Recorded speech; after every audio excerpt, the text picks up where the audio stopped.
Diba? Di wala talaga siya mental.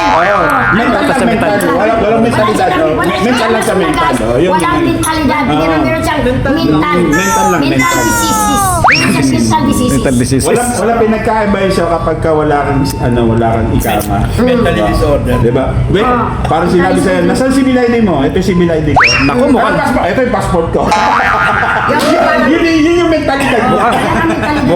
Mukhang may bagong kaaway si Amazona. Oo, meron. Ito.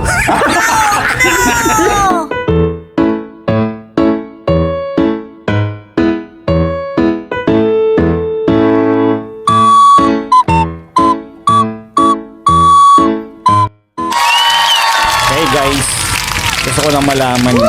May itatanong ako sa inyo bilang OFW, ano? Si Madam Jobs. Daddy Si Uno. Daddy Uno Triple D. Wow! At ang pinaka number one sa balat ng kuit. Okay. Madam Bidang, anong masasabi mo nung panahon sa pamumuno ni Tatay Digong? Sa amin pong lugar, sa Cebu, nung si Tatay Digong po ang presidente, nakatira na po ako sa Cebu. Ang Cebu po ay talamak na po ng mga adik. Ang dami po. No way! Ng araw ng si Tatay Digong nakaupo, ang dami pong natukhang. Akala ko baka... Pero nandyan po ako nung araw na pumunta ang mga pulis sa bahay namin. Pinagsasabihan po ng ananay ko, pang-apat na namin pong sabi nito sa iyo, nanay. Kailangan po magawa ka na po ng aksyon kung paano mailigtas yung anak mo. Pulis po ang pumunta sa amin. Tapos, ang sabi ng nanay ko, sabi ko sa nanay ko, magsayang pa tayo ng oras, ipatukhang na natin yun.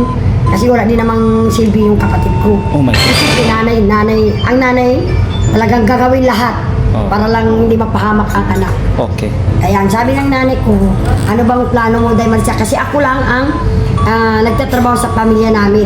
Ako lang ang parang umaangat sa magkapatid pa. Siyempre, ang nanay ko dito lumapit sa akin. Anong gagawin natin dito, Day? Sabi ko, anong gagawin mo, ma? Nandito lang ako palagi sa tabi mo. Ang sabi ng nanay ko, iparehab daw. What? Tapos sa pintuan pa lang ng rehabilitation, 12,000 na yun, guys. 12,000, oo. Kung wala kang 20, patukan mo na. Okay lang daw, mayaman ka naman. Hindi naman, pero ano lang. Pero alam niyo guys, pag nanay na talaga ang pag-usapan, wala na ako dun. Parang ano ako sa nanay ko. Kasi wala tayo dito sa mundo kung wala yung nanay natin. Correct. Kaya kung anong hingiin man yung nanay nung sa ngayon pa na buhay pa sila, iparamdam nyo din sa mga nanay ninyo na kaya nyo silang panindigan. Kasi nung nasa sapupunan pa kayo ng nanay ninyo, ginawa niya lahat para hindi kayo malaglag. Diba? Tapos, yun na, pinarehab ko na yung kapatid ko, yung tiyo ko. Hindi sila natukhang nung si Tatay Digong ang nakaupo. Okay, Oo. ibabas muna natin yung mga nagpapalaglag ng bata. Ay, hindi, ayaw, wala sila dyan. Wala na kung paano dyan, magpalaglag ka dyan, paano ka dyan.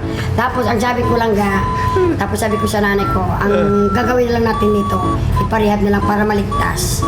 Pero, yung mga ibang tao kasi ayaw magparehab, ayaw nila i-rehab yung anak nila, yung mga kamag-anak nila, so natukhan.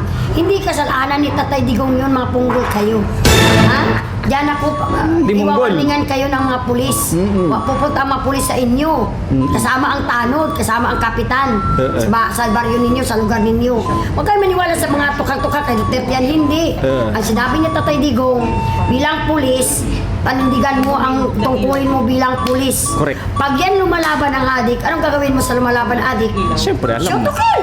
Baka siya ang mamatay? Okay, tama yun. Oo, kasi ang mamatay, ang pulis ang mamatay kaysa ang sa adik, di ba? Oo. Kaya yung- Ang pulis madami pang tungkulin. Kaya yung mga report na, di ba, na AJK, yung mga walang kwentang pulis yun lang yun na nag-take Oo. advantage ng ano nila, ng At kanilang saka posisyon. lahat ng mga ginagawa nung hindi pa si Tatay Digong, parang inaano na nila ka Tatay Digong lahat ng mga kasalanan. Binigay na sa kanya. Pero, oo. Tinuro siya, no? O tinuro siya, wala naman siya magagawa kasi wala naman siya sa pwesto. So pilit na lang niya, hindi na siya lumaban.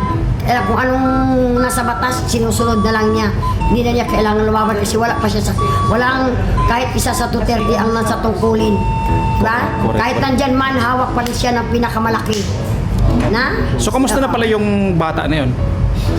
Ano nangyari doon? Ay buhay, nakag-asawa na po siya. Pero natuloy ba mag-rehab yun? Oh, na-rehab siya. Tapos nung nung na-okay na siya, pinalabas siya kasi pag na-okay ka na sa rehab, palabasin ka ng pulis. Tapos ngayon may asawa na siya, may dalawa na siyang anak. Dalawa na? Dalawa na, sa awa ng Diyos. Okay. Ang daming nagbago. Dati sa lugar namin, 12 years old, nanganak na, nabuntis na. Okay.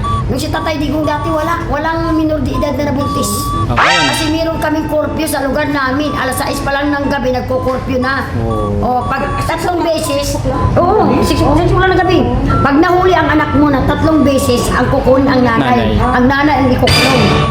Oh, walang tungit, walang sabong, walang sugal yung si Tatay Digong kaya ang ulam namin ang sarap-sarap. Yes. Kaya huwag kayong maniwala sa mga ang mga anti-Duterte naman yung mga salot sa lipunan. Yung hindi na ang ginawa na maganda ni Tatay Digong. Anong masasabi mo doon sa pinost ng isang vlogger na nagmamakaawa kay Ay po, ay Presidente daw? visit yan. Hindi naman nakagamit ang high school yan. Ang kulimang na yan. Yung siya masuna na yan. Wala na nakagamit high school yan. Damay na. O, walang ano yan. Walang ano yan. Walang ano. Kung ano na sa utak lang niya. Alam nga, walang siya nangawa. Pero guys, hindi yan nakagamit ng high school guys. Natitrigger. Kumis kayo dito guys. Parang grade 6 lang yata yan. May lumapit sa akin kapitbahay niya. Parang grade 6 lang yata yan. Hayop na yan. Oo. At saka huwag kayo maniwala niya masuna. Pasikat lang yan ano. Ay, masuna. Ha? Kung hindi mo ramdam ang ginawa ni Tatay Digong, manahimik kang pusit ka. Manahimik ka. So, wala kang kwenta. Wala kang kwenta talaga. Bibim! Bibim! Magano ka na? Lumingi Bakit na doon tulog. sa sunod? Ano sa tingin mo mga DDS, mamamatay tao? Yan mga ganyang mga basher ni Inday Sara. Hindi yan papatulan ni Inday Sara. Bakit? Mga ultimo lang yan. Mga basher lang yan na bayaran. Kaya si Inday Sara, edukada na babae. Ha? Hindi yan papatulan ng mga ganyang mga soldier na bayaran. At saka ikaw, Amasunang Unggoy, ha? Bakit namatay ang Mimi Alicia mo kung hindi ka pa sumama? Bakit hindi ka sumama? Idol na idol mo yung visit na yan. Ha? Hindi ba sumama? Bakit hindi ka pa sumama? Bakit naiyak ka pa? Madama, best actress! Amasunang Galunggong! Totoo ba yung hatian na nagkaunsihan? Oh, hindi niya tanggap ni Amasuna. Oo. Hindi niya tanggap na ganyan na kinakampihan pa rin niya ang bakit namatay dahil sa pera. Oh, nakita mo yung video na ginagaya yung pera? Ha? Oo nga. Kung hindi mo ramdam ang kahirapan sa Pilipinas, umuwi ka! Umuwisit ka! Para makita mo, mararamdam mo ang hirap sa Pilipinas. Gusto mo mag-martial law? Pag nag-martial law, huwag kang magpaiwan dito sa Kuwait, ha? Teka, patingin muna, patingin, ito. Wow, sana all. Pag inaano na siya, gusto ko mag-martial law ka, Mr. President. Kung mag-martial law yan, putang ina mo, Amasuna. Pag yan magmamartial law, putang ina mo, wag kang pumunta, wag kang dito magpaiwan sa Kuwait, ha? Damay na to sa Pilipinas. Gaga ka. Pag nalaman namin nag-martial law Pilipinas, nandito ka sa Kuwait, paano ka namin sa embassy na pauwiin ka sa Pilipinas? Para ipapaanak kita dyan sa kanyon. Wow, ang ganda naman magsalita. Mr. President, martial law! Martial law sa imong bite. Ang mo. Naglabas pala siya ng video ng gano'n. Oo, nag-iyak ka, yung tulo naman yung sipon, no? Asa ko talaga, sumakit lang yung almoranas niya, guys. Sumakit lang yung almoranas niya, kaya ramdam niya ang sakit na. Ang sakit! Kakaapil lang yan niya, guys, ng almoranas niya. Kaya nasaktan siya sobra, kaya dugo-dugo na yung almoranas sa lumot niya. Last question. Ano yung pagkakaiba ng barangay nyo ngayon? Digong saka yung present Ay, Diyos administration. ko, yung si Tatay Digong ang linis-linis, wala kang makitang mga nagtatampay na mga minor de edad. Ngayon, Diyos ko, pati 12 years old, nagsasayawan na sa diskuhan, nag-iinuman na, nabuntis na, nabuntis na, nag-make up na, naglablasoon na. Shoutout sa Si mga- Tatay Digong pa dati, ang ganda. Shoutout sa mga single mom. Sa single man, shout out kayo dyan. Ilalaban natin ang bandera sa ating pagka-single mom. Magpili kayo ng lalaki na karapat dapat ninyo, ha? Huwag na kayo mag-ano dyan. Huwag na kayo mag-ano ng lalaki na ano. Ayun ba?